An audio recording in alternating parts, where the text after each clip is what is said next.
욥이 대답하였다. 지혜로운 사람이라곤 너희밖에 없는 것 같구나. 너희가 죽으면 지혜도 너희와 함께 사라질 것 같구나. 그러나 나도 너희만큼은 알고 있다. 내가 너희보다 못할 것이 없다. 너희가 한 말을 모를 사람이 어디에 있겠느냐. 한때는 내 기도에 하나님이 응답하신 적도 있지만 지금 나는 친구들의 웃음거리가 되고 말았다. 의롭고 흠없는 내가 조롱을 받고 있다. 고통을 당해보지 않은 너희가 불행한 내 처지를 비웃고 있다. 너희는 넘어지려는 사람을 떠민다. 강도들은 제 집에서 안일하게 지내고 하나님을 멸시하는 자들도 평안히 산다. 그러므로 그들은 하나님까지 자기 손에 넣었다고 생각한다. 욥기 12장 1절에서 6절 말씀. 지난 11장에서는 욥의 세 친구 가운데 마지막 한 사람이었던 소발이 욥에게 한 발언이 등장했습니다. 그는 엘리바스 빌닷과 마찬가지로 욥이 지은 죄 그리고 욥의 잘못을 꾸짖었습니다. 그들의 논리는 한결같았습니다. 의롭고 정의로운 주님께서는 결코 죄 없는 자를 벌하지 않으시고 꾸짖지도 않는 분이라는 것이 그들의 논리였습니다. 욥의 친구들의 말은 합당해 보입니다. 욥은 이미 가만히 있지 않기로 마음먹은 상태입니다. 더 이상 잃을 것이 없던 욥은 친구들의 발언에 침묵으로 응답하지 않습니다. 그는 먼저 이렇게 말합니다. 지혜로운 사람이라곤 너희밖에 없는 것 같구나. 너희가 죽으면 지혜도 너희와 함께 사라질 것 같구나. 그러나 나도 너희만큼은 알고 있다. 내가 너희보다 못할 것이 없다. 너희가 한 말을 모를 사람이 어디에 있겠느냐. 욥은 친구들을 추켜 세우는 듯한 표현을 사용했지만 진짜 하고 싶었던 말은 똑똑한 척 좀 그만하라는 것입니다. 욥은 친구들의 정죄하고 판단하는 말에 지칠 대로 지쳐버렸습니다. 이어서 욥은 그들의 지혜가 얼마나 어리석고 자기중심적인지를 꼬집습니다. 그는 말합니다.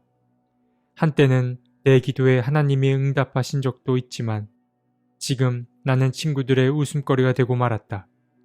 의롭고 흠없는 내가 조롱을 받고 있다. 고통을 당해보지 않은 너희가 불행한 내 처지를 비웃고 있다. 너희는 넘어지려는 사람을 떠민다. 욥은 머리로만 아는 알미 어떻게 진정한 알미 될 수 있냐며 말만 번지르르 하게 한 친구들을 꾸짖습니다. 사실 안다는 것은 곧 경험과 관련됩니다. 참된 알은 자기 경험과 무관할 수 없습니다. 특히 고통과 관련된 일에 있어서는 더욱 그러합니다. 그래서 만약 내가 힘들고 어려웠을 때 누군가 내게 해줬던 말과 행동이 어떤 영향을 끼쳤는지 잘 아는 사람이라면 비슷한 일을 당한 사람을 대하는 태도가 확연히 다를 수밖에 없습니다. 하지만 욥의 친구들은 욥과 같은 일을 경험해 본 적이 없었습니다. 그들이 만약 욥과 비슷한 일을 경험했더라면 고통 가운데 처한 사람을 이처럼 더 구석으로 모는 행위는 하지 않았을 것입니다.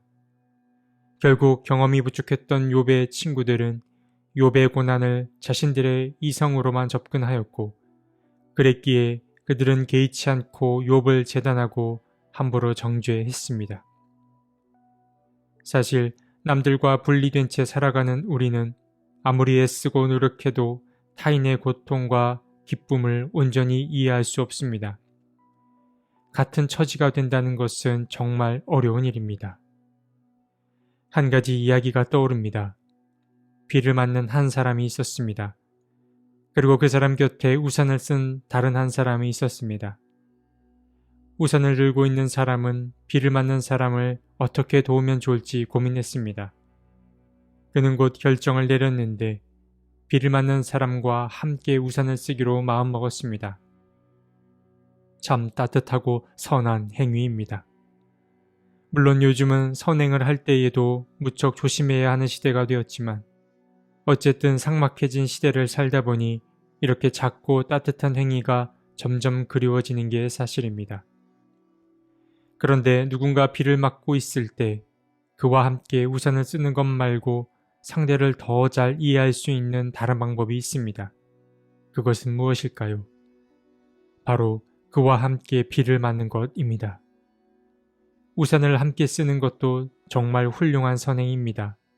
그러나 그와 함께 비를 맞는 행위는 그의 사정 속으로 들어가는 행위라고 볼 수 있습니다. 그렇게 이러한 행위는 비를 맞는 상대방과 같은 처지가 되는 것, 혹은 동일한 입장이 되는 가장 직접적인 행위인 것입니다. 여러분께서는 비를 함께 맞는다는 말 속에 담긴 그 의미를 잘 알고 계실 겁니다.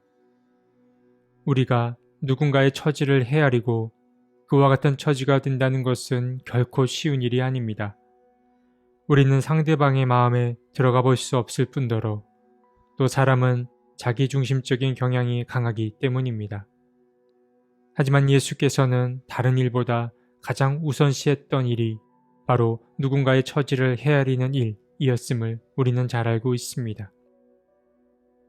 정호승 시인이 쓴 옛 시가 생각납니다. 서울의 예수라는 시집에 담긴 시입니다.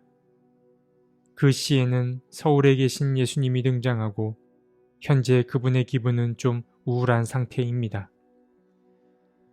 어쩌면 조금은 초라해 보일 수 있는 예수께서는 바라는 것이 딱 한 가지였는데 그것은 바로 사람들이 아름다워지는 것이었습니다. 예수가 낚싯대를 들이우고 한강에 앉아 있다.